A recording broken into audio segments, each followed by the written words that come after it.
excited I figured this out. So here's the thing. I needed a remote control to work with this old-fashioned Blue Max workhorse of a garage door opener. And as you can see, it has switches and not what the universal remote calls for, which is a learn program button. It has switches. So take a picture of or write down these switches that you've set up, 1 through 12. There's only 12 switch. 12, there could be 9. Some of the 9s have 3 notches per switch. This is just on or off for each switch, 1 through 12. You get to choose. You can keep it the same or mix it up. And once you have that, then what you need to do is write down what those 12 are. Okay, so 1 through 12. So if it's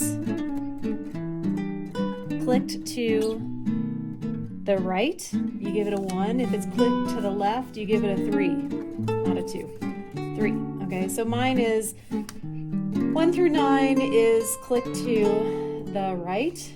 9, 10, 11 are clicked to the left, and then the 12th one is clicked to the right. And because it's a 12 switch, guess what? This ID number is 1, so note that. And so here are the remotes.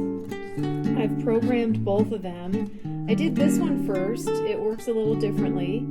So first you press these 2 buttons until the middle one blinks blue. That means you've cleared it. Then press this for about 10 seconds. And when you do that, it's going to reset it. What happened? I think these start blinking blue. This blinks blue. Anyway, so first thing is press this once to indicate the 1. Press that button. Then start going through your switches. Press this for a 1, press this for a 1, press this for a 1, 1, 1, 1, 1. 3 is down here. 1, 2, 3. Then another 1. And then that button. They didn't describe how you entered this in. For this one, it was different. The 1 was the 1 button, but you had to press the 4 instead of the 3. Anyway, that helps. Hopefully it helps. All right, good luck.